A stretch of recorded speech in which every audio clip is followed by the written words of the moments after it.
দর্শক বরেগাঁও লাইভের শুভেচ্ছা জানাই। আমি এখন অবস্থান করছি কাপ্তাই বিদ্যুৎ উন্নয়ন বোর্ড কাপ্তাই এলাকায়। এখানে স্কুলের নিকট দাঁড়িয়ে আমরা বরেগাঁওয়ের বিশ্বায়ন করার চেষ্টা করছি, আপনাদের জানানোর চেষ্টা করছি। কিছুক্ষণের মধ্যে কাপ্তাই স্কুলের 16টি গেট ছাড়া হবে। এর বিস্তারিত নিয়ে আমরা আপনাদের সাথে থাকবো। প্রিয় দর্শক, আমি ইতিমধ্যে যা বলেছিলাম, স্পিলওয়ে ছেড়ে দেওয়া হয়েছে। আপনারা দেখতে পাচ্ছেন, আমরা বরেগাঁওয়ের লাইভের মাধ্যমে আপনাদেরকে বিস্তারিত জানানোর চেষ্টা করছি। দর্শক, আমি এখন অবস্থান করছি কাপ্তাই বিদ্যুৎ উন্নয়ন বোর্ড প্রজেক্ট এলাকা, অর্থাৎ স্পিলওয়ের যে 16টি গেট ছাড়া হয়েছে সেই 16টি গেটের সন্নিকটে থেকে আমরা বরেগাঁও লাইভে তুলে ধরার চেষ্টা করছি। এর আদ্যপান্ত বিস্তারিত আমরা জানানোর চেষ্টা করবো। বরেগাঁওয়ের লাইভের সাথে থাকুন, আমরাও আছি আপনাদের সাথে। কাপ্তাই বিদ্যুৎ উন্নয়ন বোর্ড কাপ্তাই, যে কাপ্তাইটি অবস্থিত রাঙ্গামাটি জেলার কাপ্তাই উপজেলায় অবস্থিত, সেটি কাপ্তাই বিদ্যুৎ উন্নয়ন বোর্ডের যে 16টি গেট রয়েছে পানি নিষ্কাশনের জন্য আজকে ছেড়ে দেওয়া হয়েছে। আজ 25শে আগস্ট যে স্পিলওয়েটি ছাড়া আমি সরাসরি দেখানোর চেষ্টা করছি, আপনারা দেখতে থাকুন। এই 16টি গেট অনেকে বলা হয় বাঁধ, আসলে বাঁধ নয়, এটি হচ্ছে কাপ্তাই স্পিলওয়ে। এই বাঁধটি এর স্পিলওয়ের অপোজিটে রয়েছে, যেটি কাপ্তাই প্রধান বাঁধ হিসেবে ধরা হয়, সেটি এখানে নয়। অনেকে ভুল তথ্য দিয়ে থাকেন এই যে স্পিলওয়েকে বাঁধ বলা হয়। আমরা যেমনটি বলছিলাম দর্শক, এই 16টি গেট দিয়ে আজ সকাল 8টায় ছেড়ে দেওয়া হয়েছে। 6 ইঞ্চি উচ্চতা রেখে পানি ছেড়ে দেওয়া হয়েছে কাপ্তাই হ্রদের পানি। এই পানি দিয়ে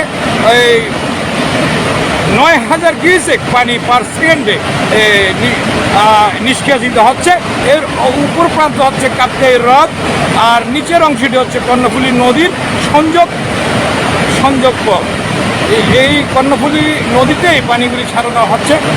কাপ্তাই লেকের পানি, কাপ্তাই হ্রদের যে পানিটি অতিরিক্ত হয়েছে, বিপদসীমার উপর দিয়ে রয়েছে, তা নিষ্কাশন করা হচ্ছে কর্ণফুলী নদীতে। প্রিয় দর্শক, আপনারা নিশ্চয়ই শুনতে পাচ্ছেন স্কুলের যে পানিটি ছাড়া হয়েছে এর গর্জন। এই গর্জনটি হচ্ছে আপনার কাপ্তাই হ্রদের পানির উচ্চতা 108.66 ফুট MSL, যাহা বিপদ সীমার কাছাকাছি হওয়ায় কাপ্তাই হ্রদের উজান ও ভাটির এলাকা বন্যা নিয়ন্ত্রণে আজ 25শে আগস্ট সকালে 8টার দিকে স্কুলের 16টি গেট ছেড়ে দেওয়া হয় 6 ইঞ্চি উচ্চতা রেখে। এই উচ্চতার পরিমাণের গেট রেখে পানি নিষ্কাশন করা হচ্ছে। শুরু হয়ে গেছে স্পিল ছাড়ার যে নানা ধরনের, অনেকের কাছে যে নানা ধরনের একটি উৎসাহ উদ্দীপনা ছিল, বা অনেকের মাঝে যে উত্তেজনতা ভিড় ছিল, কি হয় তো সেইটাকে আজকে যে নিষ্কাশনের জন্য ছাড়া হয়ে গেছে। আর সকাল থেকে শুরু হয়ে গেছে স্পিল দিয়ে পানি ছাড়ার পানি নিষ্কাশন চলছে। এর আগ মুহূর্তে হ্রদের ইনফ্লো ও বৃষ্টিপাত নিবিড়ভাবে পর্যবেক্ষণ করছে কাপ্তাই পিডিবির উদ্বোধন কর্তৃপক্ষ। এর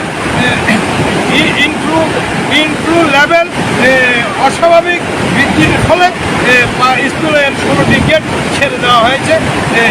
এই 16টি গেট দিয়ে পানি নিষ্কাশন হচ্ছে প্রায় 9000 কিউসেক পানি, অর্থাৎ প্রতি সেকেন্ডে 9000 কিউসেক পানি। পাশাপাশি আরেকটি কথা না বললে নয়, সেটি হচ্ছে এর পাশাপাশি কাপ্তাই বিদ্যুৎ উন্নয়ন বোর্ডের যে 5টি ইউনিট রয়েছে, প্রথম, দ্বিতীয়, তৃতীয় ও চতুর্থ, পঞ্চম ইউনিট, এই 5টি ইউনিট থেকে ছাড়া হয়েছে বিদ্যুৎ উৎপাদনের জন্য পানি নির্ভর পানি বিদ্যুৎ কেন্দ্রের 5টি ইউনিট, যেটি পানি নির্ভর।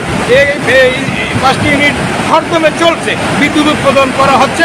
সেক্ষেত্রে এই 5টি ইউনিট থেকে প্রায় 32,000 কিউসেক পানি নিষ্কাশন হচ্ছে। দর্শক, অস্বাভাবিক পানি যদি বৃদ্ধি পায় কাপ্তাই হ্রদে, সেটি স্পিলওয়ের গেটের উচ্চতার পরিমাণ পর্যায়ক্রমে বাড়ানো হতে পারে নাও হতে পারে। বিষয়টি নিশ্চিত করেছেন যে কাপ্তাই কর্ণফুলী পানি বিদ্যুৎ কেন্দ্রের ব্যবস্থাপক এটিএম আব্দুল জাহেদ মহোদয়। তিনি বলেছেন এইটা পানি বাড়তেও পারে কমতেও পারে, সেটি বাংলাদেশ বিদ্যুৎ উন্নয়ন বোর্ডের একটি সিদ্ধান্ত নিলেই তখন বাড়াতে পারে বা কমাতে পারে। এই ছিল আমার কাছে সর্বশেষ সংবাদ। মাহফুজ আলম, ভোরের কাগজ লাইভ, কাপ্তাই।